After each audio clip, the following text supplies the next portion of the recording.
Eu sou Fábio Rangel. Eu sou Rodrigo Carvalho. Eu sou Daniel Cavalcante. E eu sou Caio Gáudio. E está começando Enquadrando, podcast de apaixonados por cinema, editado por Nathalie Martins. O episódio de hoje do Enquadrando é sobre Pânico, de 1996. Um terror na visão de muita gente, mas que acho que para algumas pessoas, como ele acaba misturando elementos de medo e suspense com humor, e usa bastante da metalinguagem, na verdade, o filme o tempo todo, algumas pessoas vão entender esse filme mais como uma comédia, né? É o famoso terrir.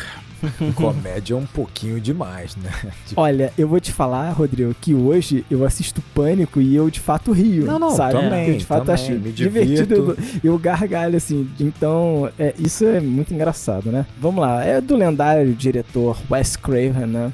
Que infelizmente ele faleceu em 2015, mas deixa aí um legado, né? Principalmente no gênero do terror. E no subgênero do slasher, né? Ele foi diretor de A Hora do Pesadelo, de 1984. Shocker, 100 mil volts de terror.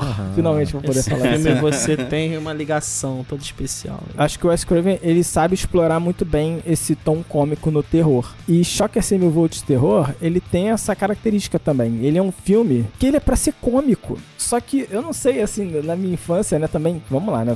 Eu era muito pequeno quando assisti, certamente, antes dos meus 10 anos de idade. Shocker, 100 mil volts de terror foi um filme que aterrorizou a minha infância e a infância do meu irmão, sabe? Você botou seu irmão de 8 anos pra ver esse filme, é isso? Provavelmente. Eu tinha 10, né? Mas esse filme passava tarde na Globo e a gente assistiu junto. E eu lembro da gente gravar esse filme e assistir depois e ficar com medo mesmo assim. Mas isso me ensinou bastante, né? Porque minha mãe sempre falava, não, isso é um filme, nada disso é real. E ficava, sei lá, tentando mostrar as coisas que não eram reais no filme. Mas um filme de um cara que vai preso, condenado à cadeira elétrica, toma um choque e sobrevive e ganha poderes, cara. Sensacional. Isso é muito foda, essa filme de super-herói, quase. Exatamente, um argumento melhor que muitos super-heróis aí, da Marvel e da DC. Mas é isso, mas o filme é uma galhofa. Se eu assisto hoje, eu vejo o quanto Shocker 100 mil volts de terror, ele é engraçado, né? E eu acho que o Pânico também tem essa característica. O Hora do Pesadelo também tem um pouco dessa característica, tem bastante, sabe? Tem bastante. Então, eu acho que Pânico absorve muito do Wes Craven, né? Ainda que a gente tem que acreditar aqui o roteirista, né? De Pânico, que é quem faz esse roteiro maravilhoso funcionar, né? Com tantas referências a outros filmes de terror, né? Mas o Wes Craven, ele dá uma vida, né? Que faz com que esse filme, ele ao mesmo tempo, ele consiga permear entre essa comédia pra quem conhece o subgênero do slasher principalmente, né? E voltar pra uma tensão, né, do terror, né? Então eu acho que isso é muito interessante. A gente, quando lembra de Pânico, a gente automaticamente lembra sobre referência, fala de metalinguagem, sobre, né, autoconsciência, né, sátira. Isso tudo vem muito, obviamente, do trabalho do Kevin Williamson, né? Que vai ser o roteirista aqui desse filme. Só que, cara, assim, eu concordo que a ideia dele é genial, né? E ele realmente pensou nisso, falou, o gênero tá saturado, e se eu explorasse isso, né, num filme de terror, né? Então ele vai oferecer um roteiro que é muito interessante, mas assim, cara, sem dúvida, o Wes Craven, ele vai ter um trabalho de construir, de equilibrar todos esses tons que você falou, né? Então, assim, quando a gente pensa em sátira, e esse filme ele vai tocar muito nessa questão da sátira por conta dessas referências, né, desses easter eggs e tal, você logo vai fazer uma relação com o humor. Então, trabalhar o equilíbrio desse humor dentro de um filme de terror é muito complicado, porque assim, se o humor ele extravasar para as cenas de terror e de tensão, você enfraquece as cenas e você começa a perder o controle desse suspense, né, que você está construindo no filme. E o Wes Craven ele é muito habilidoso nisso, você mesmo falou, ele tem uma carreira nisso, em que ele vai usar esse humor não só para divertir, para entreter, para envolver, mas como uma ferramenta para essa construção entre você, o momento que você vai tensionar a corda e o momento que você vai distensionar a corda, né? O humor acaba servindo muito para você, para ele conseguir relaxar o público, para ele desarmar o público, para que o momento de tensão seja mais impactante. Então, assim, é genial esse quebra-cabeça, quando você fala essas sensações que o filme vai te passar, né? E aí eu acho que realmente é uma habilidade do diretor, cara. Ele é sensacional. Reassistindo hoje, né? Eu entrei numa situação que eu acho que vai muito com o que o Rodrigo acabou de dizer. Essa ideia de segurar a corda e soltar ela sem deixar com que ela arrebente em algum momento. Cara, por um momento essa corda quase arrebentou comigo. A cena dos dois se esfaqueando Isso é genial. Cara, mas eu acho que ele chega até o limite ali da coisa extrapolar e depois ele volta.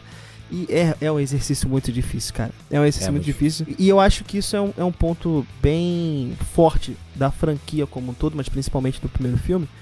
Porque eu acho que ele não é um filme que ele tá limitado e entendam limitado como simplesmente um recorte ao gênero. E isso faz com que pessoas que talvez não sejam aquelas pessoas que têm uma barreira ali com o terror também consigam apreciar o Pânico, porque ele não tá tão carregado, né, desse peso, né? E acho que ele chegou num momento onde ele popularizou de fato, né? E essa mecânica, porque vários filmes vieram depois dele, né? Com essa mesma...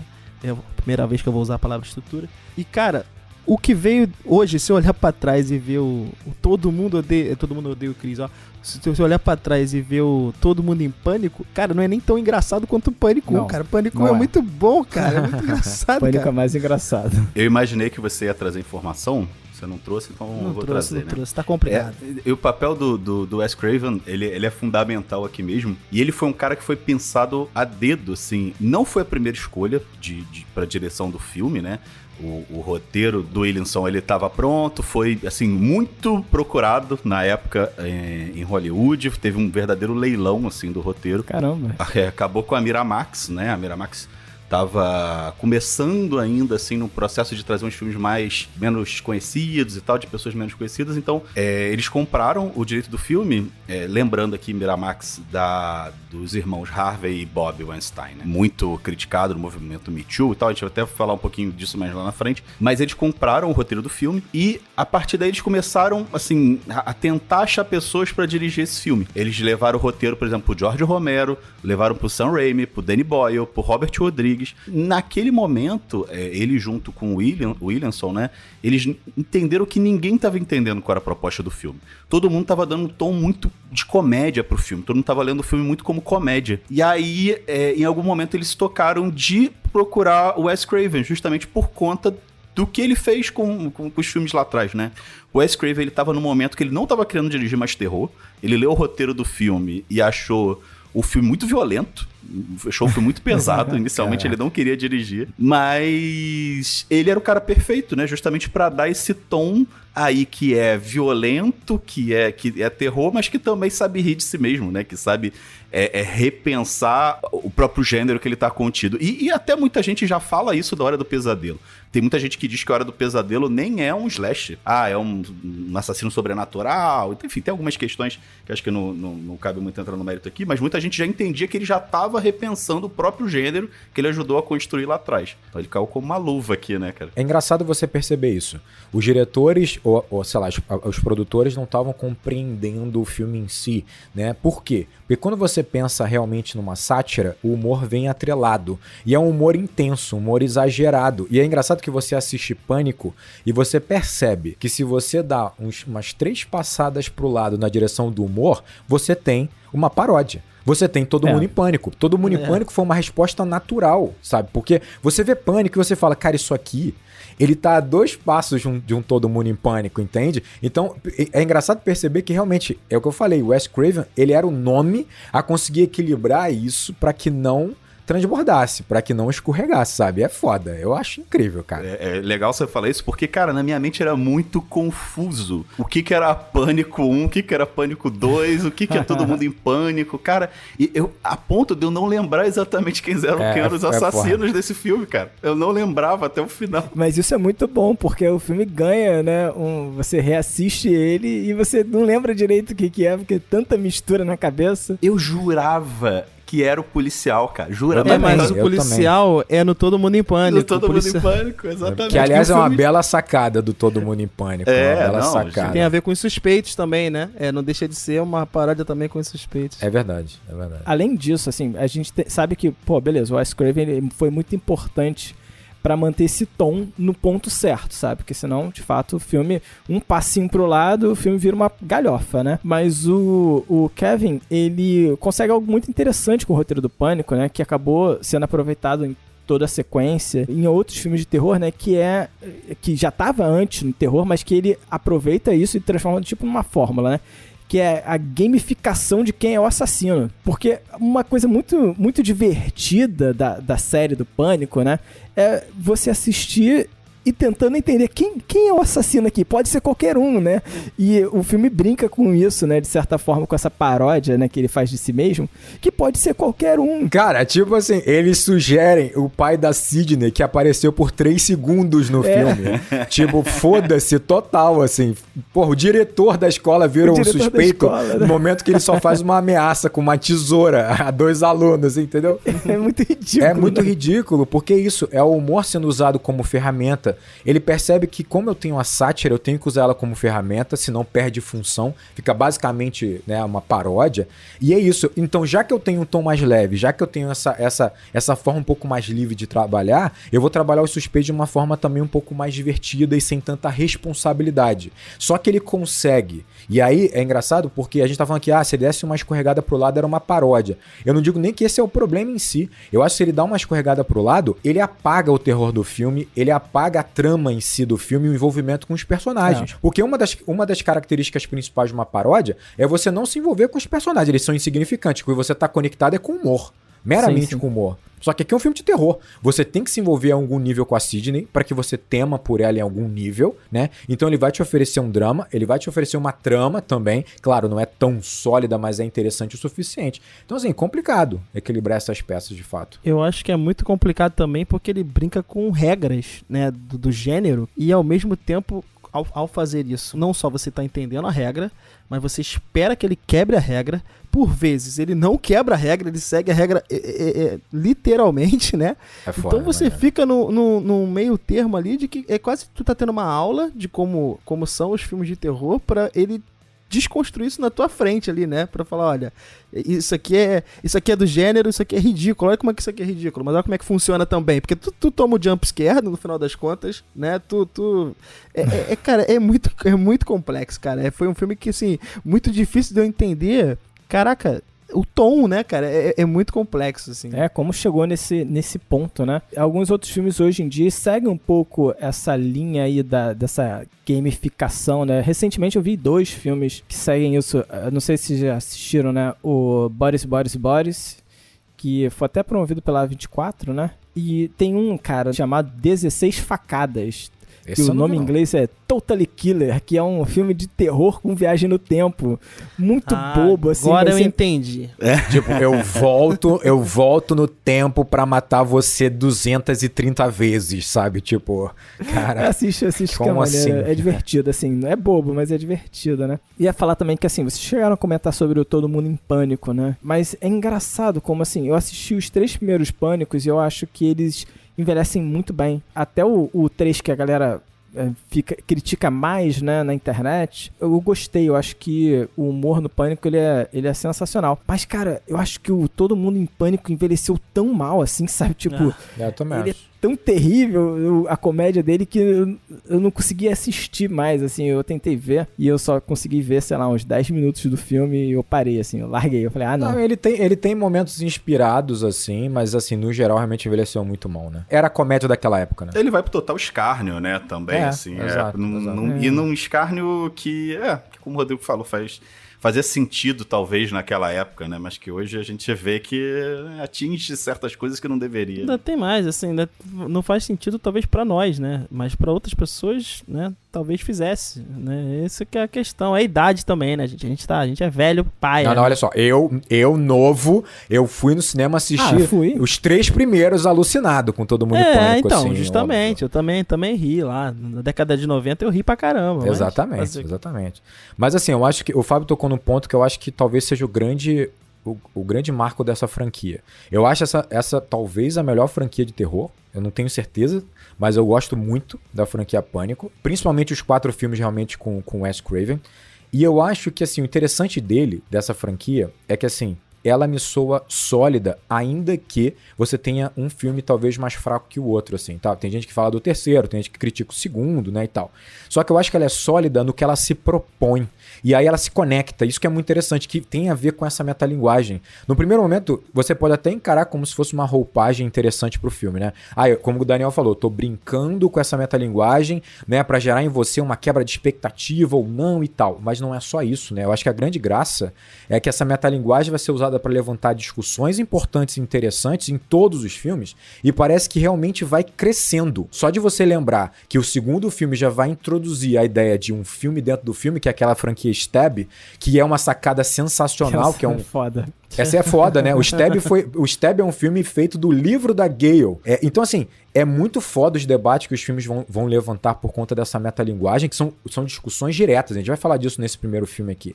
E eu acho que isso torna a série mais resiliente, sabe? Mais interessante, mais importante por si só, né? E são discussões da época também, né? Pega muito bem o zeitgeist, né? Como você gosta de falar, pega bem né? o zeitgeist, né? E ele consegue ir se atualizando também, né? Ele não vai ficando na mesmice, né? Ele mantém a coerência interna e vai se atualizando. O 3 fala de trilogia, o 4 fala de filmes que vão além do necessário e tal, tem uma brincadeira com isso. Tem toda uma brincadeira com essa metalinguagem, né? Mas comentando sobre o Zeitgeist, eu lembro que no início do segundo filme, por exemplo, tem uma morte no cinema, sabe? Porra, é muito boa essa cena. E a gente tá falando de um filme lá do final da década de 90, onde isso ocorreu também com outros filmes, entendeu? Por exemplo, o Clube da Luta, a gente não comentou quando a gente falou no episódio do Clube da Luta, mas teve uma morte no cinema. E muita gente conectou isso com o filme, não tinha nada a ver, mas era uma discussão muito forte na época, e esse filme meio que ele captura um zeitgeist, né? E o segundo filme coloca lá em cena, sabe?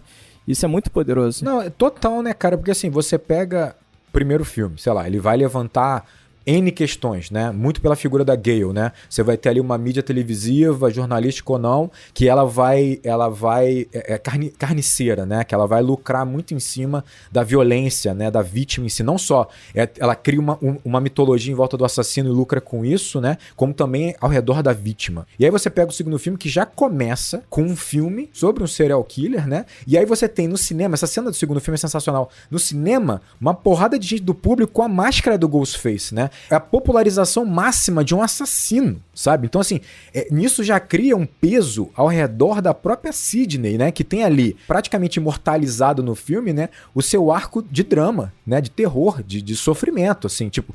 É sensacional esses debates que vão se levantando. Até no terceiro filme você debateu o próprio Hollywood, né? Como ela vai produzir filmes violentos, como ela própria tem bastidores violentos, né? Então, assim, porra...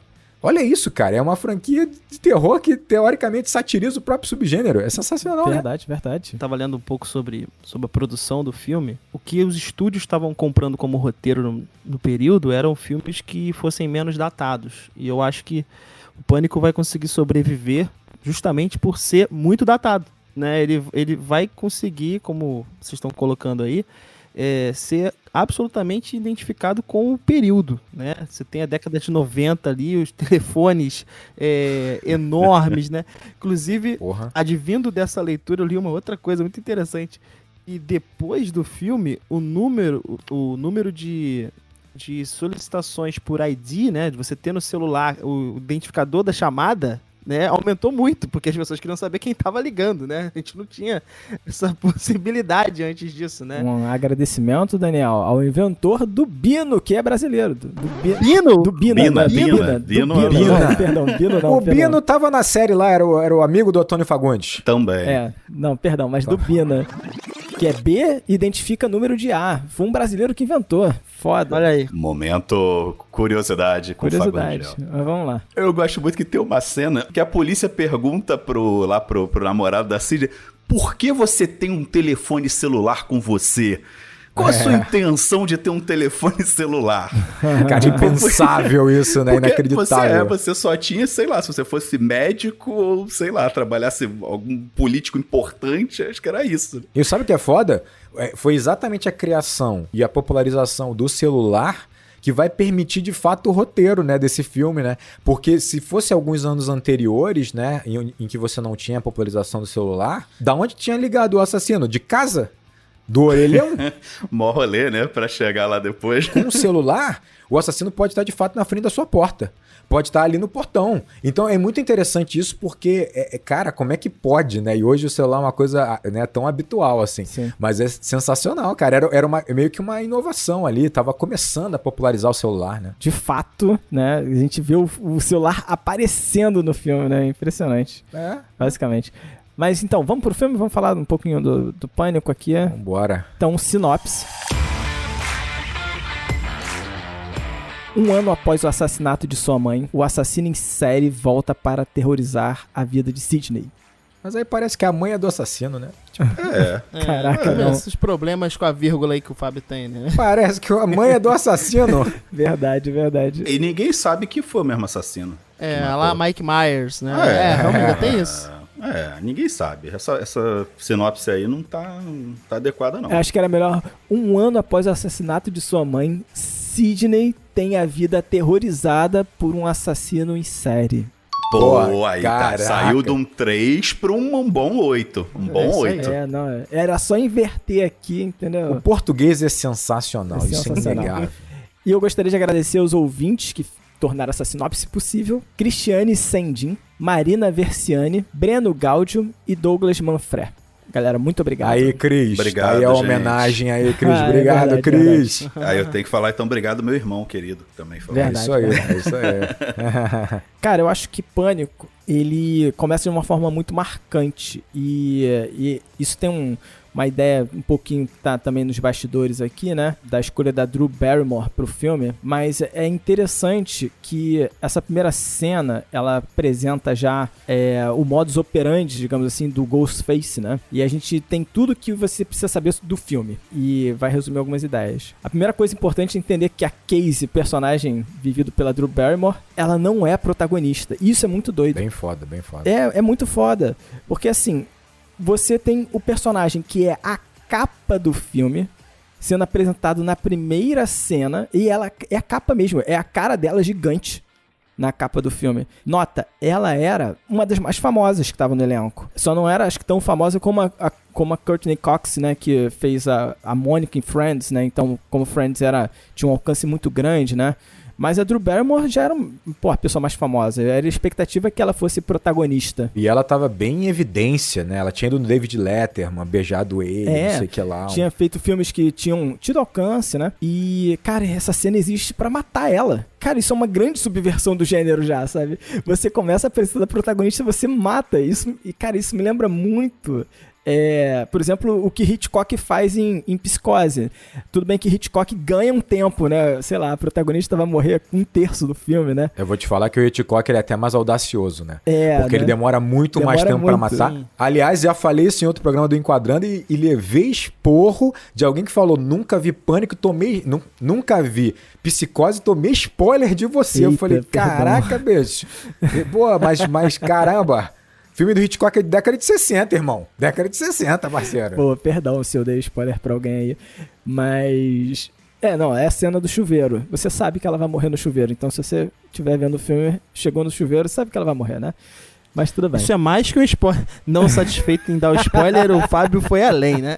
E é a mesma ideia, né? Era uma atriz famosa que estava na frente, né? Que se achava que ela seria protagonista, ela que foi anunciada como protagonista. Então é a mesma lógica. Um pouco enxugada aqui, né? Pra caber no público hollywoodiano. Mas tu sabe que, assim, ao mesmo tempo que você tem a Drew Barrymore morrendo na primeira cena e tudo isso que o Fábio falou, ainda assim... faz parte da estrutura de um filme de terror você apresentar o modus operandi do assassino ali no início. Então, ao mesmo tempo que ele apresenta uma subversão, mas ele também tá dentro do mesmo trilho. E é essa dualidade que me pega muito nesse filme. Assim. Eu fico o tempo inteiro embasbacado como é que ele consegue ainda assim trilhar o mesmo trilho lá, o mesmo caminho, mas conseguir fazer tantas subversões, assim. Mas isso é uma baita malandragem dele, né? Porque, assim, se você...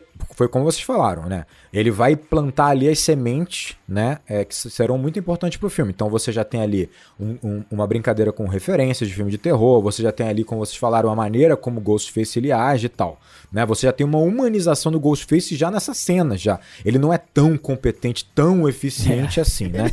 Tanto é que tem um momento que você acha que a Drew Barrymore, ela vai sobreviver, sabe? Tipo assim, aliás, é sensacional ela não conseguir gritar. É sensacional quando você lembra que o nome do filme é Scream, né? Muito foda, né? Mas assim, você oferece ao público, num primeiro momento, o que ele tá esperando. Você não vai frustrar ele ainda. Então, no primeiro momento, você tem naquele início um slasher clássico. Você vai ter tripas, você vai ter sangue, você vai ter tudo o que você espera quando você vai assistir um filme slasher. Mas ele não vai continuar te oferecendo isso. Isso vai diminuindo ao longo do filme. Só que primeiro ele precisa te fisgar. Ele precisa fisgar o público. Então assim, ó, relaxa, isso aqui é um slasher. Depois que passa a primeira cena, ele vai diminuindo o terror. Ele vai colocando mais humor. Ele vai colocando algum drama pra você se envolver ali com o personagem da Sidney. Então assim, é muito legal porque é uma isca essa primeira cena. Você não tem tripa depois ao longo do filme, irmão. Não tem, sabe? Tipo assim, o sangue reduz.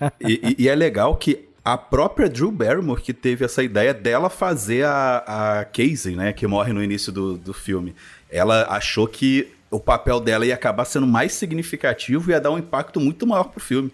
E ela não estava errada, né? Ela tem, acho, essa visão de produção, assim, né? Ela é produtora também. Então acho que ela tem essa visão, essa sacada muito boa aí de porque ela inicialmente seria a Sidney, né? Porque era o óbvio, né? Você colocar uma pessoa tão importante assim. E ela fala, não, eu quero fazer a personagem lá do começo, que tem um papel pequeno, 15 minutos só. E realmente ficou a cena icônica, né? Acho que é uma das cenas de filmes de terror mais icônicas que existem. Ela tinha acabado de assistir Psicose e falou, é isso, tá aí. Mas eu acho que ela também foi malandra, porque eu acho que ela tinha contrato de outros filmes e ia ficar difícil digerir isso tudo, né? E aí ela foi lá e falou, não, me troca aqui, deixa eu ser esse personagem aqui, porque aí, ó, resolve uma ceninha rápida. Gênia. Mas muito foda isso. A partir dali, quando a Drew Barrymore morre, vale tudo, né, cara? Pode acontecer qualquer coisa, né? Você não sabe o que vai acontecer a partir dali. Pra ela, Fábio, foram 4 dias de filmagem só, tava excelente. Excelente. Mas eu acho muito foda. Imagina o que deve ter sido, cara, assistir essa cena no cinema. Porque, pô, você tá entrando, você sabe quem é a Drew Barrymore, você chega, a primeira cena, você vê ela, a protagonista, e ela morre. Cara, deve ter sido uma parada super impactante, sabe? Maneiro. É, sim. Pô, eu fico pensando nisso, caraca, e eu acho que eu não vivi direito essa época. Eu tinha 10 anos de idade, né? Não ia... 96 não dá, né? Não, na época da década de 90, acho que até poderia. Acompanhado dos pais, tu conseguiria entrar, né? Era terrível. Tu entraria sozinho, é verdade, de boa. De repente até sozinho conseguiria. Eu fui barrado em uma sessão de Pânico 2. E olha só. 2 ou 3, já não lembro mais. Fui barrado. Falaram, não pode não, tá muito novo. E além disso, a gente tem esse questionário, né? O fato do assassino questionar sobre filmes de terror pra vítima, né? E isso acontece logo na primeira cena. E aí isso já sugere, como o Rodrigo falou, essa autoconsciência do filme, né? Essa ideia da metalinguagem. E tem uma curiosidade muito interessante que eles conversam sobre filmes de terror, e um dos filmes é do Wes Craven, né? A Hora do Pesadelo, né? E aí a Drew Barrymore até fala, né? Casey, né? Fala, só o primeiro que é bom, os outros não são tão assustadores, sabe? Tipo, isso é como uma cena ao próprio diretor do filme. Porra, muito foda, muito foda. É maneiro, é muito bom. Essa primeira cena, ela é absolutamente genial, assim. Tipo, é muito boa, real, assim. E pra mim, assim, eu lembro que foi um impacto muito grande, assim, a máscara do Ghostface, sabe? Tipo, você via ele nos produtos de marketing e tal, mas depois no filme, sabe? Ela no filme, assim, no assassino, pra mim funcionou muito, assim. Foi algo muito diferente, muito fora do que eu tava acostumado com os filmes do Jason, Fred, né? Até o Mike Myers e tal. Eu acho foda demais o Ghostface, eu acho foda demais. Pra mim é um dos melhores designers. E o foda é que, na verdade, é de uma fantasia vagabunda de Halloween de fato, né? Isso que é o mais louco, né, cara? E era branco, né? Não era preto, né? Eles tentaram o branco no primeiro momento, a roupa, né? A roupa toda branca e tal. Eles pararam porque tava parecendo muito Ku Klux Klan, né? Exatamente. E aí decidiram botar preto. Eu lembro que essa máscara, ela ganhou as ruas, assim, ganhou popularidade muito rápido. E próximo Halloween, esse filme foi lançado em dezembro, né? O que já é, por sua vez, atípico, né? Porque filmes de terror não são lançados na semana do Natal, né? Então já é um ponto fora da curva aqui pro Pânico.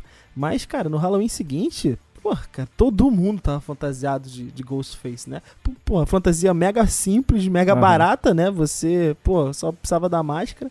E a máscara funciona pra caramba, né? Ela é icônica, cara. Só reforça o que o filme debate, né? Só reforça o que o filme debate, cara. A galera usando a máscara. Que Halloween, cara. Tava no Carnaval logo depois, fevereiro, março, pelo amor de Deus. O Daniel... Tá em que país? O Daniel tá perdido completamente. Que país? É legal porque é marcante, né? Consegue ser muito marcante porque é muito simples, né? Porque aproxima o assassino muito da realidade, né? Deixa a gente muito... Porque ela é é muito vagabunda, assim, no geral. Você vê, sabe, que aquele tecido é um tecido meio aquele, parece um TNT, sei lá como é que é o nome daquele tecido, sabe? Que, pô, parece que qualquer coisa vai rasgar aquilo e tal. É uma então, merda. dá essa noção de que aquilo é muito real, né? Diferente do Jason, do Fred, principalmente, né? Que é uma figura sobrenatural, do Massacre da Serra Elétrica, o cara vestido com um monte de pele e tal. Que não é uma coisa que você vai ver por aí, né? Agora, um pano preto vagabundo, qualquer um pode colocar, né? Sim. Em cima e ser o assassino. E facilita criar essa tensão que o Fábio falou bem no começo, né? Dessa gamificação. Porque no momento que qualquer um pode botar aquela fantasia, pode ser qualquer um. Né? Então você facilita ainda mais esse suspense no filme, né? Pra mim, esse é um dos maiores pesos do Ghostface, né? Porque, assim, esse elemento, ele não é inovador, mas ele acaba ficando muito marcado pra franquia, que é, quando você pensa no Fred, pensa no Jason e até no Mike Myers, você pensa quase, né, num ser sobrenatural, né? E aí, é muito individualizado isso, no sentido de que o terror parte unicamente dele, do Jason ou do Fred, né? Então, é interessante pensar nisso. Quando você pensa assim, pô, o Jason está por perto. Aí você tem um terror no limite, porque ele é imparável, ele é imortal. Pô, eu encontrei o Fred Krueger. Ferrou, porque assim, você está no ambiente mais vulnerável que existe, que é você dormindo e sonhando, né? E ali ele domina o sonho e tal. Mas o terror que parte desse monstro, entre aspas, né? Quando você pensa no Ghostface, não. Ele é tão humanizado, né? Por conta da roupa dele, por conta da maneira dele operar, ele às vezes até desengonçado, que ele pode ser qualquer um.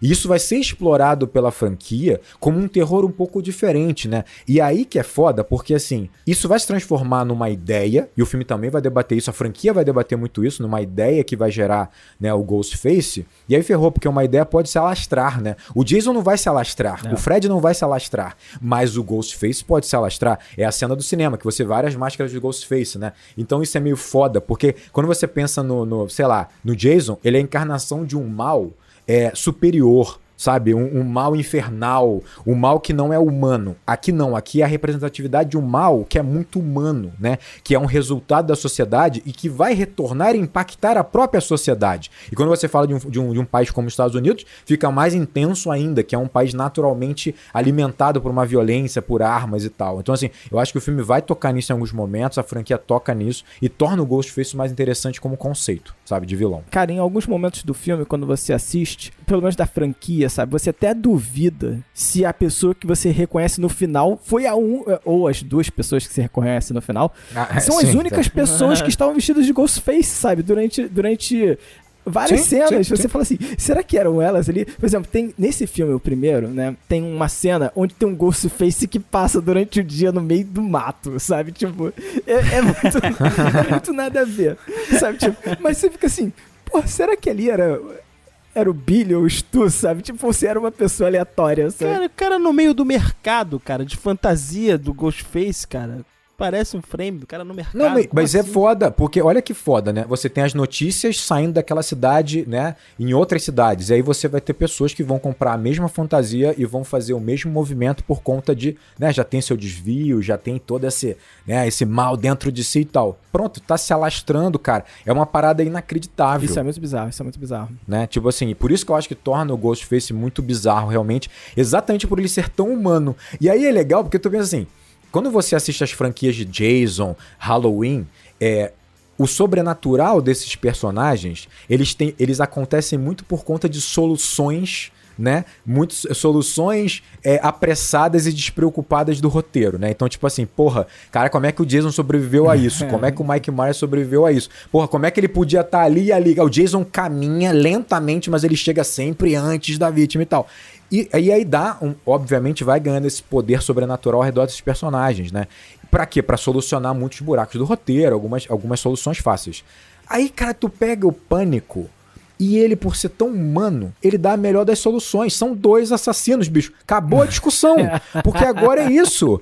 Tá um no mato e o outro tá na escola. O da escola saiu, o outro tá no mato. E acabou, cara. Você não discute mais isso, né? E é uma solução tão óbvia, né, cara? Que ninguém nunca pensou antes. Isso é muito bom. E eu acho que o Pânico veio justamente dessa quebra de paradigma mesmo, né?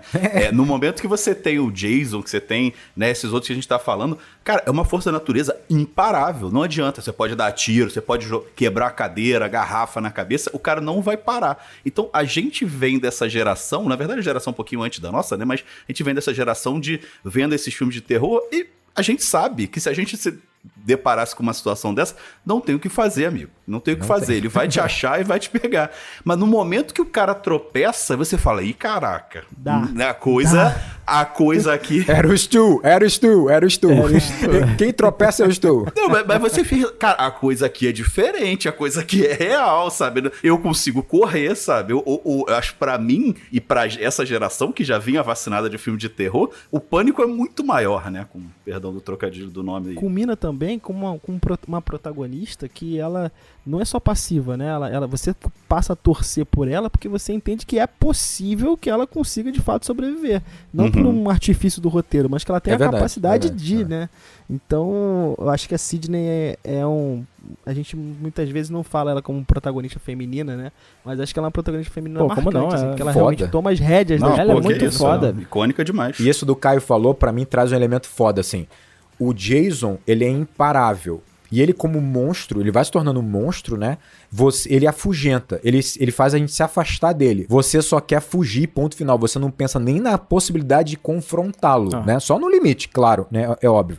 Só que o Ghostface não. Então isso cria uma responsabilidade pros protagonistas também. Vai ter que se esforçar pra sobreviver, não adianta se entregar. Só que eu acho que cria uma ideia também, um conceito interessante, que é o seguinte. O Ghostface, diferente do Jason, ele não só afasta, né? Ele vai atrair também, porque você vai ter pessoas que vai se identificar, que vai ter inveja, por exemplo, do destaque que o Ghostface tá recebendo, porque é uma pessoa que recebeu esse destaque. Por exemplo, o Stu, ele tá ali como um idiota que fala, porra, eu sou carente, eu sou idiota, e aí de alguma maneira eu vou ganhar um destaque que eu nunca tive, influenciado aqui pelo Billy, por exemplo. Essa questão vai ser debatida na franquia também, de pessoas que vão usar a máscara por uma questão de evidência, né? Eu quero estar em evidência ainda que eu esteja sob uma máscara dentro dessa figura do Ghostface. E isso é meio assustador pra caramba, né? Tipo assim, quando você pensa que um assassino, ele atrai, sabe? Não atrai só como mídia, ele atrai como o ato de eu quero provar de estar sob aquela máscara.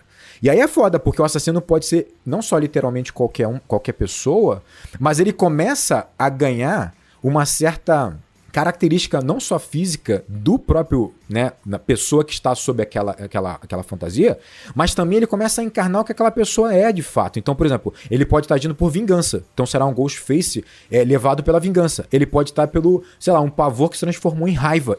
E aí esse Ghostface tem outras características. Então, caralho, é muito ilimitado o que é o Ghostface quando você estabelece dessa forma, tão humano, sabe? Enquanto que Jason não, tá dentro de uma caixa ainda assim, né, e tal. É porque o Ghostface, ele tem um propósito, né, cara? O Ghostface, ele tem uma ideologia ali, entre aspas, né, que é romper totalmente com as amarras da sociedade. E é legal que nesse filme aqui ele é bem claro nisso. Eu vou matar porque eu quero matar e pronto. Ele até usa uma desculpa. O Stu fala isso, né? O namorado do Billy, o namorado dela, ele fala que é por causa do pai, enfim, porque a mãe dela ficava com o pai, mas o Stu não. O Stu é total e completamente porque ele rompeu com as amarras da sociedade, não? Então ele vai matar porque ele pode matar. E simplesmente isso. E isso é muito sedutor, né? Ele fala, não precisa de motivo. Pra que motivo? E aí apresenta um motivo logo depois. É muito louco isso, cara. Porque sua mãe ficou com meu marido. Não, mas o Stu não tem motivo. O Stu dá um motivo que é genial também, que é a marca do tempo desse filme. Ele fala, você pode dizer que é o milênio. O novo milênio. É muito bom isso, cara. É muito bom. O Stu só é muito influenciável. Esse é o problema.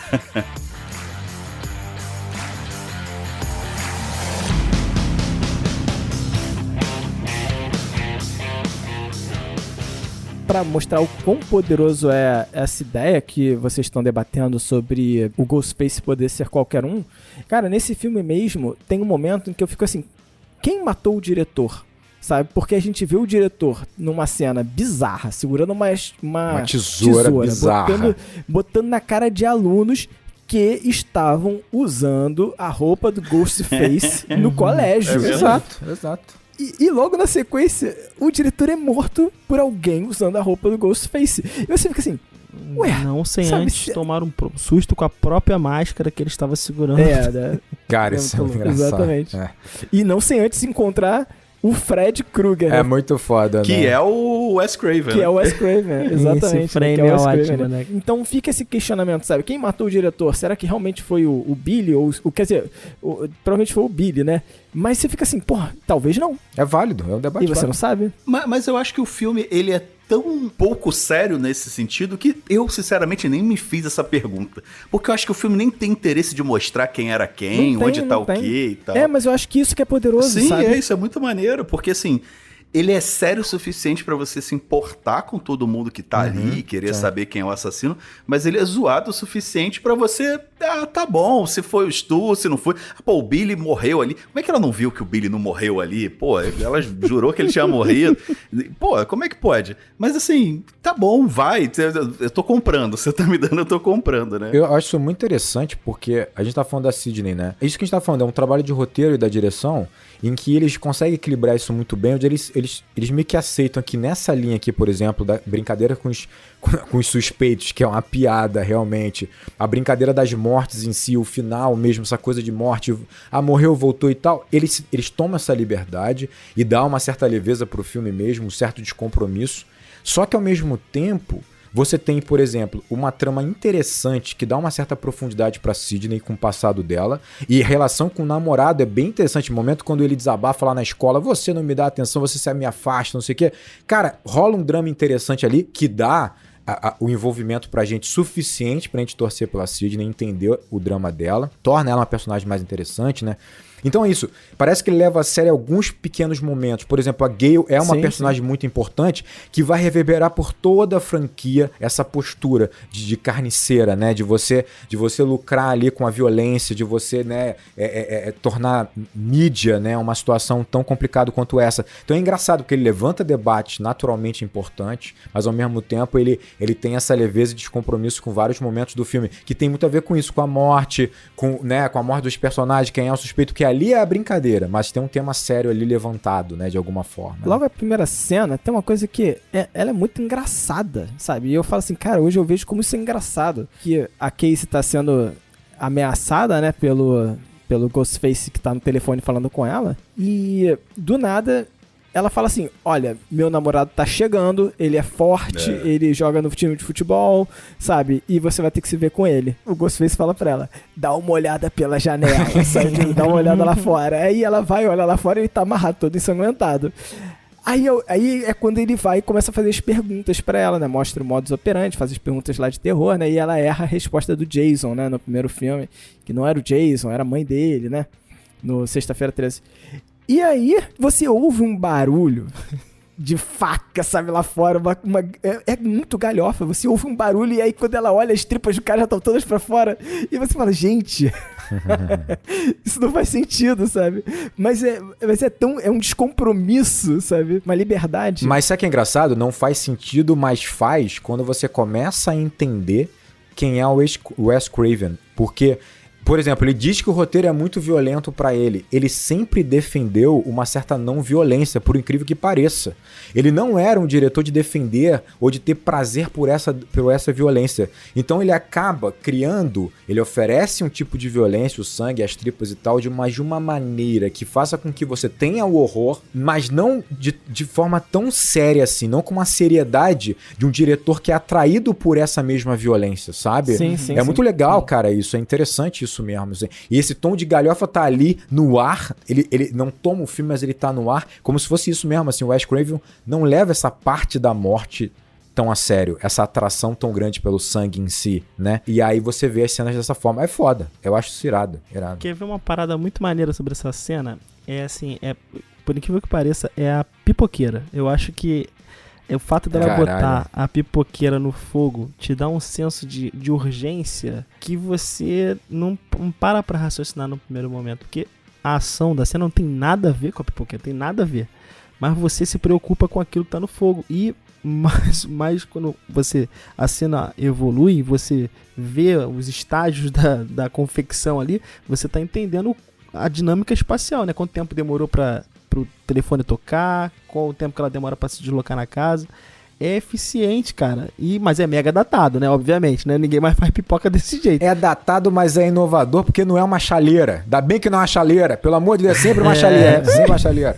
Pode crer. É um relógio, né? Funciona como um relógio ali, te colocando o tempo que aquilo tá. E vai te colocando tensão, porque vai pegando fogo cada vez mais, você fica esperando a hora que vai pegar fogo, e a hora que ela vai morrer, né? Vai concomitante ali. E o Wes Craven é muito bom, né, cara? Dirigindo.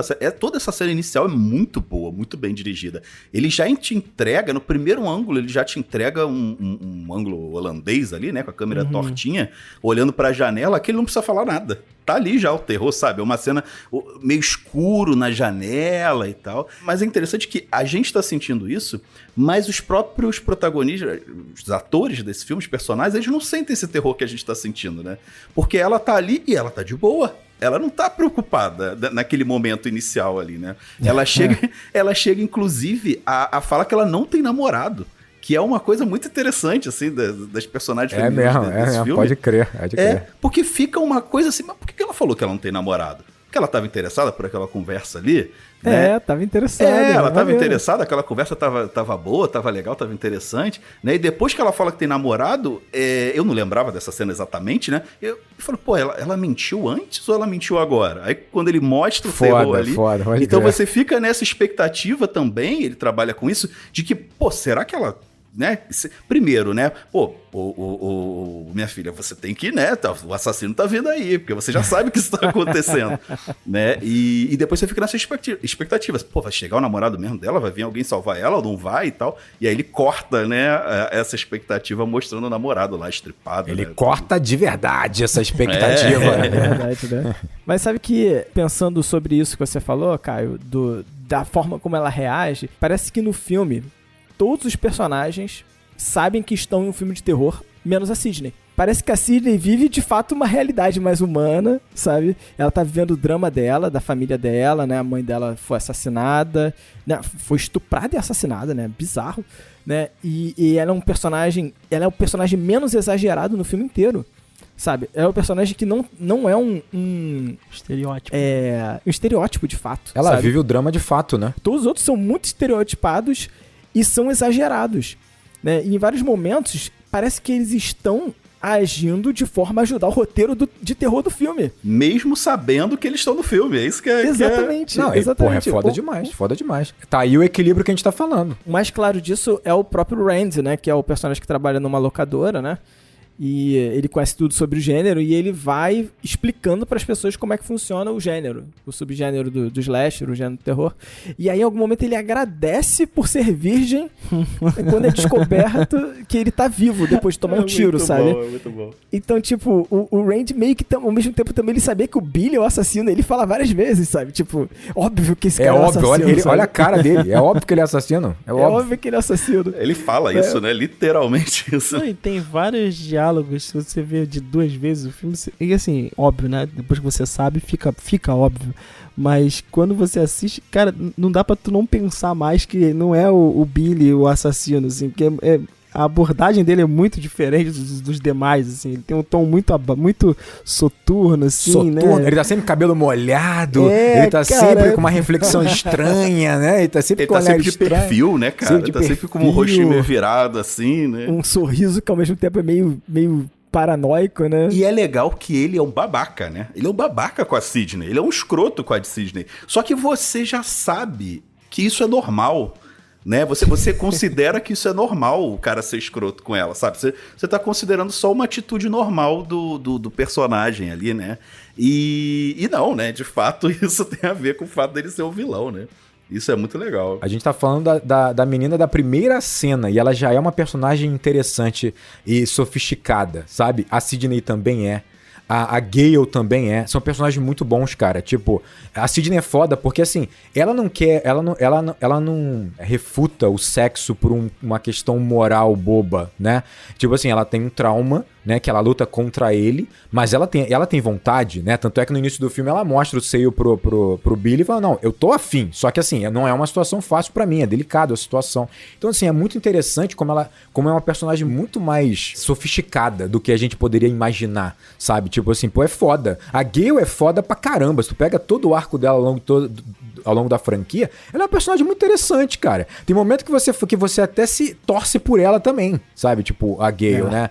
É foda, assim, os personagens, eles são interessantes, ainda que muitas vezes resvalem no estereótipo, ainda que, concordo, a Sidney, ela é muito sólida nisso, ela é sólida ao longo de toda a franquia. As decisões que ela vai tomando, assim, de se afastar da cidade, né, de como ela vai lidar com um novo trauma, uma nova situação de perigo, uma nova situação limite, é muito coerente ao longo da franquia, ela vai amadurecendo, é foda pra caramba isso, né, e afetando os personagens que estão ao redor dela e tal, e, pô, boa pra caramba, que protagonista foda. Eu tava dando uma lida, assim, né, pra ter uma visão um pouco mais de mulheres sobre o filme, né, e é interessante que, assim, parece meio que um consenso que as mulheres são trabalhadas de um jeito muito interessante nesse filme, sabe? Muito, muito real mesmo, porque o slasher tem esse problema de ser um gênero que muitas vezes é um gênero muito... punitivo. É um gênero conservador, né? Que é aquela coisa, quem transa, quem usa droga, vai morrer no final. Né? Não vai ser poupado. Vocês falaram um pouquinho disso lá quando falaram de Giz, né? X, né? A Marca da Morte. Contra a cultura e conservadorismo com Gabi Laroca. Exatamente, episódio 51. E é legal que aqui as mulheres são tratadas de um jeito, tanto a Sidney quanto a Gale, elas são tratadas de um jeito que não é santificado, ou seja, as mulheres são perfeitas e conseguem fazer tudo que elas querem e não tem defeitos, né? Elas têm defeitos. A Gale, por exemplo, é uma pessoa, como a gente já falou aqui, ela busca o sangue só. Né? A Sidney, ela tem as questões dela, ela tem os traumas dela, ela às vezes é injusta com algumas coisas, né? Só que o filme não julga isso, né? A Sidney transa, né? Que é quebrar a regra número 1 do slasher e não morre depois, né? A Gale, mesmo sendo uma escrota, tratando a Sidney da pior forma possível, ela tem os seus momentos em que ela consegue ter empatia pela Sidney, tanto que elas meio que vão, ao longo da franquia, elas meio que vão tendo essa relação, né, maior. Enquanto isso, você tem o policial, o Wes Craven faz isso em outros filmes dele também, vai ser o policial que é o bobo, né, cara? É o idiota que não consegue resolver nada. E no final das contas, quem resolve muito das coisas aqui nesse filme são as mulheres, né? Sim, isso é maneiro. E a Sidney não tem tempo ruim com ela, não. Já passou por muita coisa nessa vida, entendeu? O cara liga pra ela ameaçando, ela vai lá do lado de fora e fala, irmão, então vem, aparece aí que eu quero ver. Tem um momento do filme que eu penso assim, meu irmão, o Ghostface que vai correr agora. É ele que vai correr, compadre. Ela vai pra cima, não tem essa, foda-se. E isso novamente, não é santificar a Sidney, porque no final, ela faz isso também, o personagem é muito coerente, mas quando ela tem que correr, ela corre, entendeu? Mas quando ela tem que se vingar, ela vai se vingar também, e de jeito cruel, né? No final, quando ela bota fantasia e se vinga, né? É de um jeito cruel também, não é de uma pessoa normal, que uma pessoa normal faria, mas que um personagem perfeito não faria, né? Cara, é muito doido. Eu vi um cara no YouTube levantar uma questão muito interessante, assim, porque ela vai quebrar a regra mais importante dos filmes de terror e ela vai transar, mas não morre. Mas aí que tá o ponto, né? Porque, na verdade, ela transou com um assassino. Quem quebrou a regra foi o assassino que manipulou ela e transa com ela. Então, na verdade, ele morre, sabe? Eu, tipo, falei, faz sentido, cara. Tipo, boa, maneiro. Mas você não acha que fazer parte da regra, ele teria que transar com ela pra depois tentar matá-la? Porque senão ela não pode ser morta, porque ela é virgem ainda. Não, mas aí ele tá manipulando a regra de uma forma covarde. Assim como o Wes Craven fez, colocando 2 assassinos. Na verdade, colocar 2 assassinos, isso é manipulação, é covarde também do Wes Craven. Ela isso pra mim, ela é virgem, isso é dito no filme, eu não lembro. É o que o personagem lá diz pra ela, né? Não sei se é isso. Não fica muito claro se ela é ou não. Não fica muito claro também, né? Não fica muito claro. Mas eu gosto muito dessa ideia da metalinguagem no filme, porque o Caio citou, né, que a gente falou muito sobre o slasher e essas características, né? A gente cita outros filmes lá quando a gente fala no episódio com a Gabi Laroca, no episódio 51. E o filme, justamente, ele pega vários pontos desses que são bobos, assim, sabe? Do gênero, sabe? Do subgênero. E que ele vai trabalhar aqui também, sabe? Por exemplo, o porra do Will, ele é muito bobo, né? Muito. Tem uma cena dele tomando sorvetinho, né? E falando que agora ele é vice Nem sei o que ele é, vice lá. Ele fala o cargo lá dele na polícia. O cargo da polícia esse lá, né? personagem aí do Pânico e do Todo Mundo em Pânico é o mesmo personagem. Assim, parecem ser iguais, assim. Parece iguais. É perfeito, cara. E ele continua na franquia. Vai virando um personagem bem mais interessante, assim, até importante em certa medida, né? Porque ele tem um senso de proteção com a Sidney, né? E ele era pra morrer, né? Ele era pra ter morrido de fato no filme, só que na exibição, o pessoal foi gostando muito, né? Naquela exibição que eles fazem fechado, o pessoal foi gostando muito, eles mudaram o final pra ele continuar. E é muito doido como, por exemplo, a irmã dele morreu, sabe qual é? E tipo, isso é esquecido, isso é ignorado. A irmã dele morreu, mas ele tem essa super proteção com a Sidney. Aliás, parabéns pro motor daquela porta, porque... Olha, vou te falar o portão da garagem é forte pra cacete, realmente. Essa cena é complicada. Mas é aquela liberdade que a gente tem. Pra mim, assim, a que mais me tira... As duas, né? Que mais me tiram. Primeiro, a da facada entre os dois assassinos é de uma genialidade inacreditável. Mas tem uma coisa que me pega muito, é quando o cameraman, ele foi morto com um corte no pescoço. Na garganta. Né? Ele é garganta. E por algum motivo, ele aparece no topo da... ele aparece no telhado da van. Como assim, No teto da van. Morro, eu acho sensacional o fato de... Cara, como é que tu colocou aquele cara lá? Tá ligado? Tipo assim, que esforço pra colocar aquele cara lá. Por quê, né? Porque eu não sei. Mas tem um detalhe maneiro que é o sangue no capô e no vidro. Ou seja, eles arrastaram por cima do capô. Por quê? Não faço a mínima ideia. Mas tá lá o detalhe. O que é inquestionável é que tem que ter esforço dos dois assassinos ali, porque senão não conseguiria. Mas, cara, é engraçado, você falou a cena do sorvete, e eu acho que é muito interessante a gente ver como a construção dessa tensão e do humor é bem feita, assim. Antes dessa cena, você vai ter duas cenas de tensão. Você tem a cena do diretor, quando ele é assassinado, que beira uma galhofa em alguns momentos, é divertido, mas é uma cena de morte, uma cena de assassinato, né? E é interessante como o Wes Craven, ele vai pegar a tensão dessa cena, né, do assassinato, e vai deixar transbordar a próxima cena, porque é importante a tensão continuar, ainda que ela vai diminuir um pouco, né? E é uma conversa entre a Sidney e a amiga, e elas vão falar sobre o passado da Sidney, vão falar sobre a mãe, e é uma cena mais tensa ali que vai trabalhar o quê? O drama. Então ele tá aproveitando a tensão da cena anterior para trabalhar um drama e continuar no momento mais tenso, mais fechado, né? E olha que legal, por que ele tá diminuindo a tensão de alguma forma? Porque ele vai fazer uma transição. Aí ele vai te oferecer um momento de respiro, momento muito mais leve, que tem duas cenas de humor, praticamente. A primeira é da locadora, né? Em que ele grita, porra, todo mundo aqui pode ser suspeito, porra, e o Billy tem a cara de assassino, não sei o que. Tipo, dá uma relaxada ali, você começa a desarmar, e depois vem a cena do sorvete, em que eles te oferecem um novo suspeito pro público relaxar. Tipo assim, para de procurar os assassinos, o culpado pode ser o pai, né? Então nesse intervalo, que é um intervalo até longo, assim, né, de respiro, né, com essas duas cenas de humor, por que ele faz isso, né? Ele sai da tensão, oferece o drama ainda carregado com tensão, para duas cenas longas, razoavelmente longas de humor, porque você tá começando agora, cara, a cena mais importante do filme, que é a cena da casa, a cena da festa, que vai ser o ápice da tensão, vai ser, né, o ápice do filme em si. Então você vê como a construção de usar o humor para dar relaxada, para desarmar o público, para te oferecer a grande cena de tensão, que é obviamente a cena 118, que é a cena sensacional da festa do casarão. A partir daí é 40 minutos de cena, né, cara? Na mesma noite. A noite mais longa. Isso é muito engraçado, porque quando eu tava revendo agora o filme, eu tinha visto os Três Pânicos recentemente, né? No final do ano passado eu vi os Três Pânicos. Lá pra outubro, novembro, né? E aí agora revendo, eu tava notando esse caminhar do filme, né? E eu falei, caraca, o filme é muito curto, 1h50 de filme, quase, sabe? Porra, demora muito tempo pra chegar nessa cena da festa e pra mim ela era mais curta, sabe? Na minha cabeça. Olha que eu vi o filme recentemente. Quando chega, é realmente um pedação de cena, né? A cena da festa é gigantesca, né? Gigante. Eles filmaram 21 dias, cara. Caraca. A temporalidade do filme também é curta, né? O tempo da história é muito curto também, né? São 2-3 dias. Essa cena, ela é famosa porque ela demorou muito tempo para ser filmada, né, dentro do cronograma da filmagem, e ela demora 40 minutos em tela, né? Então é realmente um pedaço muito grande que os atores, quando acabaram a cena, estavam usando camisa, né? Eu sobrevivi à cena 181, não é isso? 118, cara. 118. Olha aí, olha a minha 118. Cara, é uma cena absolutamente genial. Tipo assim, é foda.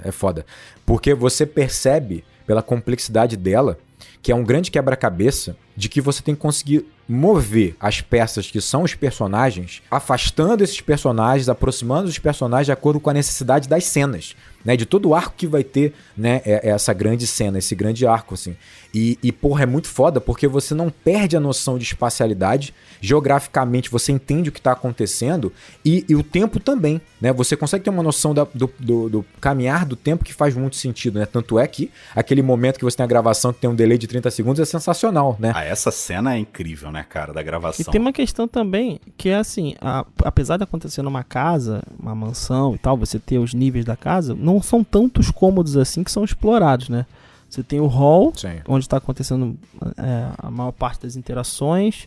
Você tem a garagem e você tem o quarto lá em cima. Basicamente 2 quartos, eu acho, né? Você chega a trabalhar. Tem esses ambientes. Mas assim, tem então... externa também, né? Tem sim.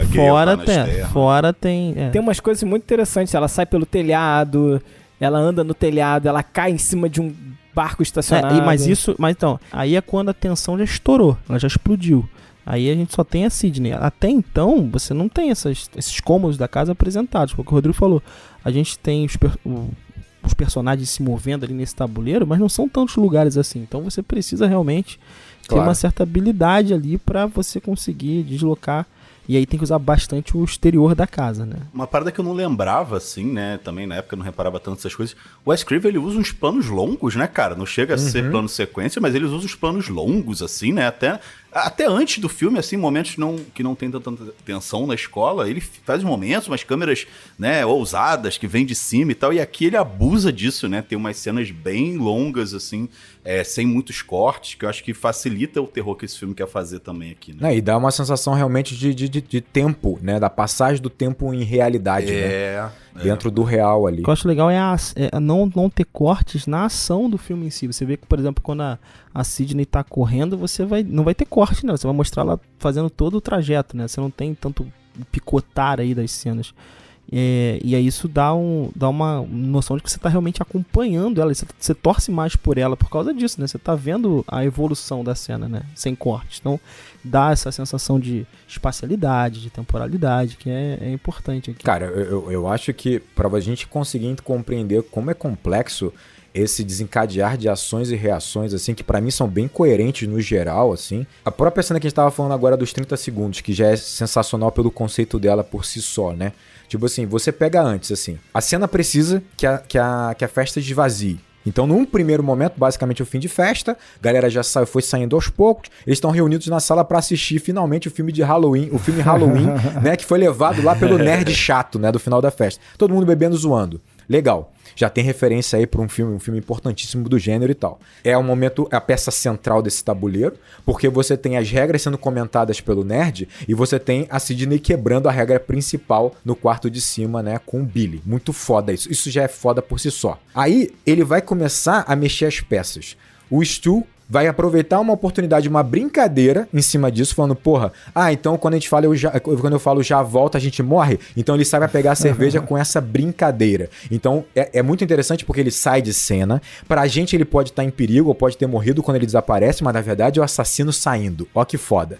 Ele sai de uma forma natural, ele sai com a característica dele. Pô, vi uma oportunidade pra zoar aqui, vou zoar e vou sair. Aí eu preciso que a cena se esvazie mais ainda, porque os assassinatos vão não só começar, porque a namorada já morreu, mas vão, né, se acentuar. Aí tem um aluno descobre que o diretor foi assassinado na escola e sai geral pra ver a parada. Tipo assim, porra, o diretor escrotão morreu. Não, e o modus operandi foi igual o do cameraman. Mataram e deslocaram o corpo pra algum outro lugar, né? Pra algum outro lugar. E você sabe que o Williamson, ele fala que ele tinha muita dificuldade com essa cena, porque ele precisava esvaziar a casa e ele não sabia como. E os produtores ficaram achando, pô, tem muito tempo aqui que não morre ninguém. Pode e aí eles ficaram enchendo o saco que tinha que ter uma cena antes de chegar nessa cena aí, né? Porque é um filme de terror, tem que ter morte e tal. E aí ele teve uma ideia e matou 2 problemas de uma vez só, que foi o diretor. Matou, gostei. Gostou, pô. Essa foi intencional, muito pelo bom. menos. O serial killer de problemas. E aí ele tanto que a morte do diretor ela é meio deslocada, assim, né, do contexto. Mas aí ele resolveu 2 problemas de uma vez só. Matou o diretor e tirou os alunos da casa. Muito os foda. outros alunos lá, né? E aí esvaziou, e aí você tem o cenário já todo colocado ali pro filme de terror, coerente dentro do que tava posto até então. Exatamente. E aí você tem assim, você vai ter o nerd vai enfim ficar sozinho, perceba que o Ghostface sai da cozinha, ó que foda, o Stu saiu pra cozinha, volta o Ghostface da cozinha, ele ouve o barulho e sai, né, pra pegar ali o cameraman. Coloca o cameraman no teto da caminhonete, sozinho, beleza, foda-se. Mas aí quando chega a Gale, que estava com o policial flertando, isso eu acho foda. Porque o policial, ele tá ali pra vigiar e pá, o cara é idiota, mas ele tá ali pra vigiar. Só que ele tá, prioridade máxima, flertar com a Gale, né? Não vou perder a chance. Então ele fala, vamos caminhando até a cena do carro, do crime, sei lá, do carro onde foi encontrado, e eles vão passeando. E faz todo sentido pra você deslocar o policial, que é uma peça-chave, porque ele tem arma. Né? Então assim, é foda porque olha como é que ele tá movendo as peças. A Gale volta, entra na caminhonete desesperada, o corpo cai e ela perde o controle, bate numa árvore e ela vai ficar fora de ação por estar desacordada, provavelmente, por um tempo suficiente pra você desenvolver finalmente a questão dos assassinos e da Sidney, cara. É foda. E olha como a Gale é um personagem coerente, né, cara? Ela vai embora e vai deixar o policial pra lá. Não tá nem aí, cara. Não quer nem saber. Já morreu. Vou embora e tchau. Já morreu. Ela volta depois, pelo menos, né? Ela volta depois. Ela que salva o dia, né? Inclusive, a Courtney Cox e o David Arquette foram casados. Foram, né? No filme, né? Bizarro, muito foda. Cara, é sensacional essa cena. Não, essa cena é muito interessante. E eu gosto muito dessa pegada, Rodrigo, que vocês citaram aí da ideia de os alunos, eles saíram pra ver o diretor morto que tava no meio do estádio de futebol, antes que o corpo fosse retirado. E aí você vê que o Wes Craven ele também tá colocando algumas coisas importantes sobre a juventude, sobre a visão dele da juventude da época, sabe? Porque é uma visão um pouco perturbadora e meio...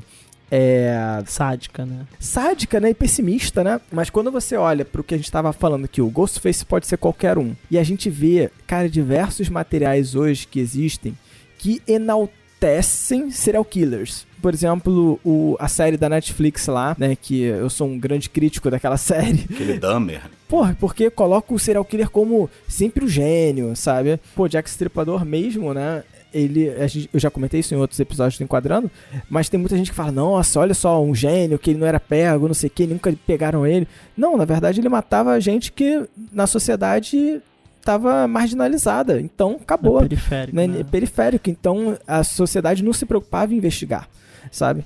E existe esse problema aí, né? E eu acho que o Wes Craven, ele vai pegar um pouco sobre... Ele vai capturar muito bem o movimento que isso vai chegando, sabe? E ele vai capturar aqui nesse filme com a juventude. Você tocou num ponto pertinente, mas acho que a gente não precisa nem ir tão longe, assim. Porque eu acho que isso de fato acontece, mas eu acho que a gente já tinha ali na década de 90, né, um culto à morte, vamos dizer assim, e a espetacularização desse processo, né? Tudo bem, né? São adolescentes e a gente talvez esteja aqui querendo maturidade demais de um grupo de adolescentes, mas, porra, pelo amor de Deus, né? Você vai se deslocar pra ver o corpo do cara, né, em exposição.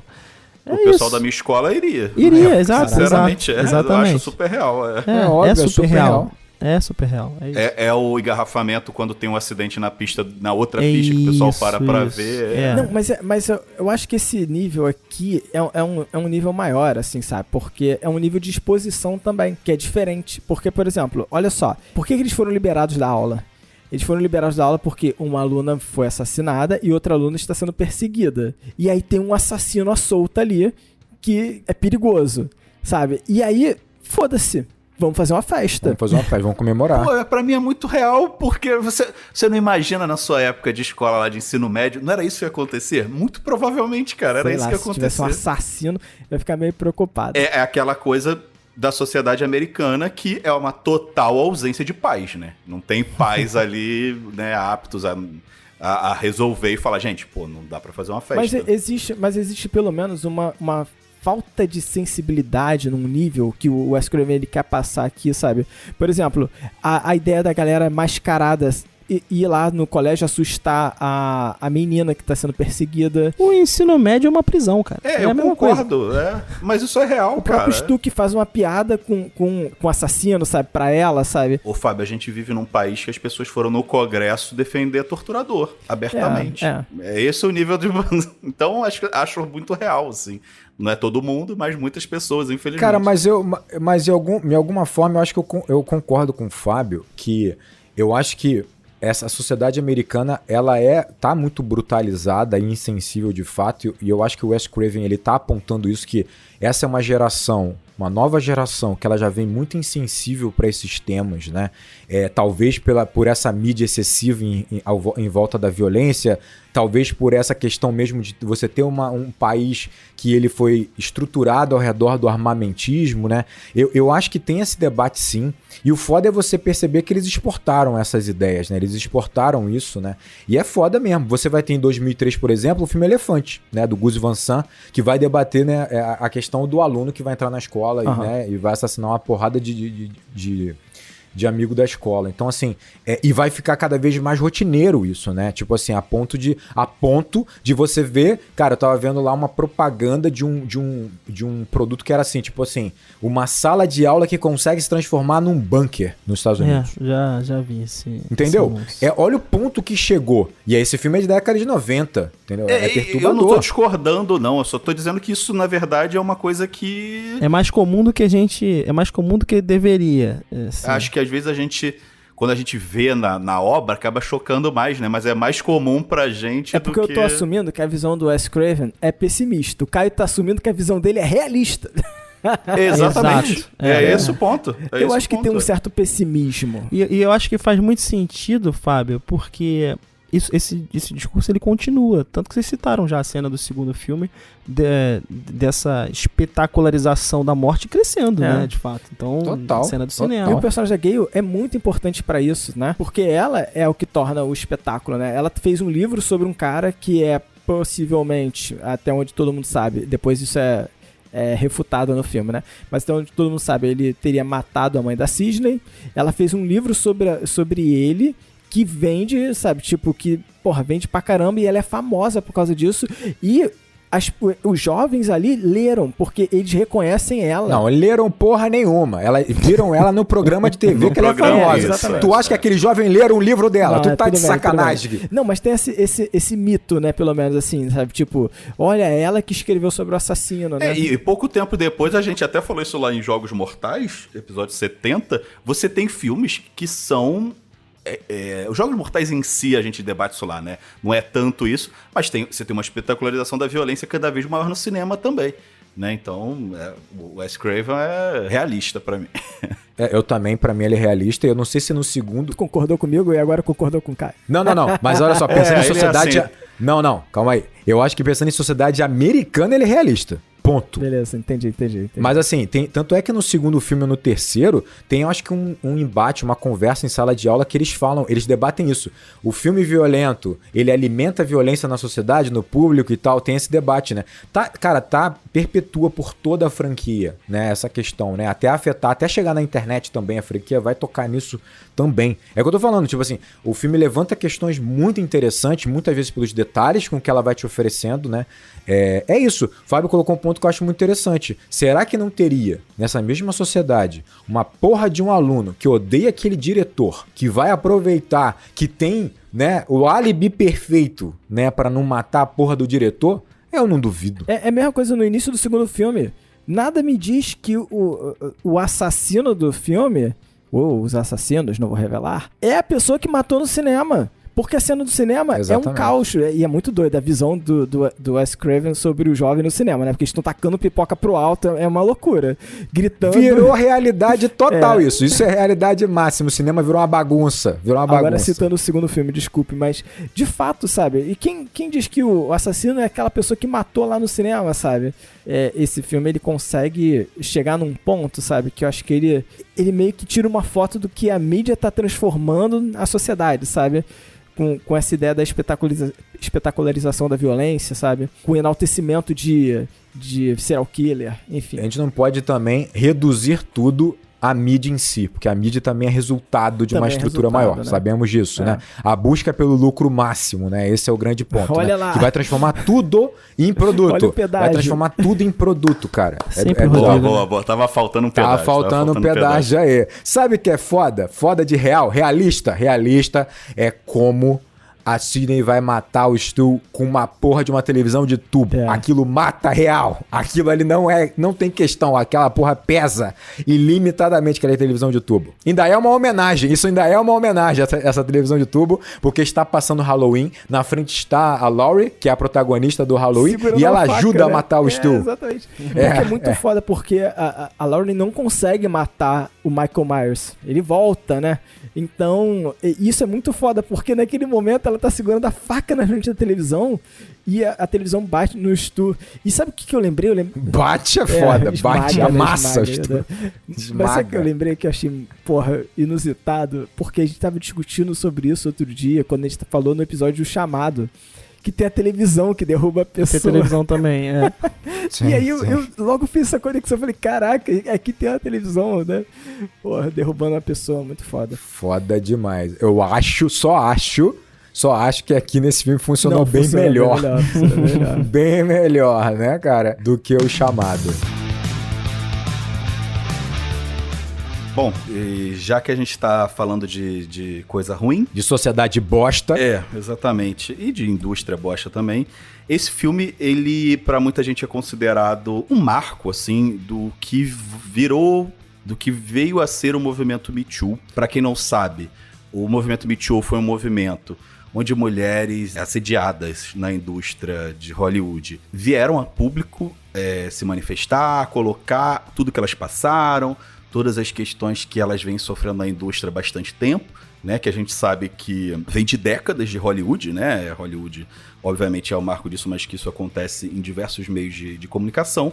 E muita gente considera esse marco porque uma das pessoas que puxou esse movimento, né, foi a Rose McGowan, que é a Tatum, né, amiga da Sidney no filme, que é também um personagem muito interessante, que ela conheceu os irmãos Weinstein nesse filme. Caraca. Nesse filme, quem era o produtor diretamente era o Bob Weinstein, né, mas ela, obviamente, conheceu os irmãos ao longo do tempo, e ela acusou, e houve já condenação nesse sentido, que o Harvey Weinstein tentou e assediou, vou evitar usar a palavra porque é gatilho para algumas pessoas, mas a violentou num hotel em 1997, ano seguinte ao lançamento desse filme, né? E ela depois se manifestou sobre isso, falou sobre isso, né? Falou que os conheceu naquele momento, né? Outras atrizes também, diversas atrizes se colocaram, a gente falou sobre isso lá quando a gente falou de Kill Bill, a Uma Thurman também se posicionou, Jennifer Lawrence, a Gwyneth Paltrow, então várias pessoas se manifestaram. Então, a Rose McGowan, ela infelizmente fala com um certo pesar sobre isso, né? Porque ela depois fala que ela acabou perdendo muita visibilidade, mas de qualquer forma ela coloca que desde que ela começou a negar o Harvey, o Weinstein, ela começou a sofrer muita represária já na mídia. Então ela começou a receber menos papéis, etc. Enfim, acho que é importante a gente lembrar, porque isso começou aqui. E como a gente até estava comentando aqui antes, né, o Wes Craven e o Williamson, eles conseguem, né, acompanhar esses movimentos. Eles falam disso depois, no segundo ou no terceiro, né? No terceiro filme. Justamente a questão da mãe da Sidney, uma questão, né, que eles até subvertem um pouco, né, a história original para poder encaixar isso dentro do filme. Então, assim, é legal que consegue acompanhar isso. Que é bizarro, cara. Porque ainda assim, os irmãos Weinstein, eles estão como produtores do terceiro filme, sabe? E isso é uma parada que eu fico assim, cara, essa indústria é uma merda, né? É foda. É uma É merda. dinheiro, Porque- cara. Aí é dinheiro. E sabe o que é foda? O terceiro filme ele fala é um tema central, é a grande revelação do filme é que a mãe da Sidney passou por isso, né? E até de forma brutal, realmente, assim, uma parada absurda, E né? eles são produtores. E tipo, caraca, isso é muito doido, né? Então, você vê, a gente discutiu sobre isso quando a gente falou de Kill Bill, né? Acho que a gente falou isso no volume 2, no episódio do volume 2. Agora não tem o número do episódio. Foi. Mas a gente discutiu sobre isso porque o Harvey Weinstein também era produtor daquele filme, cara. E é um filme que também fala sobre esse empoderamento feminino, sabe?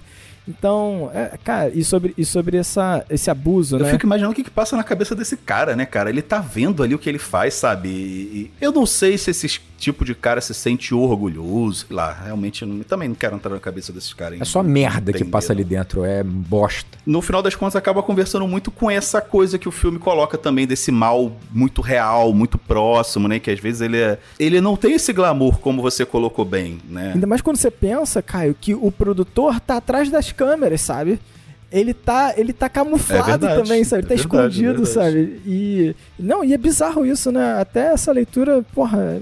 Ele tem a máscara dele também, né? É foda isso, porque ele tem também a fantasia dele, né? E tá ali distorcendo as coisas, né? Muito doido, cara. Uma merda terminar o programa assim.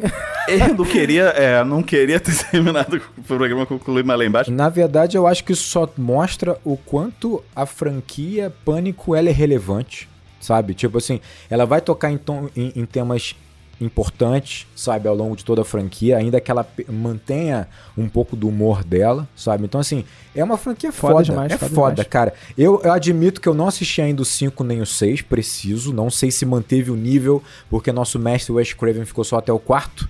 Aliás, é o último trabalho dele, o Pânico 4.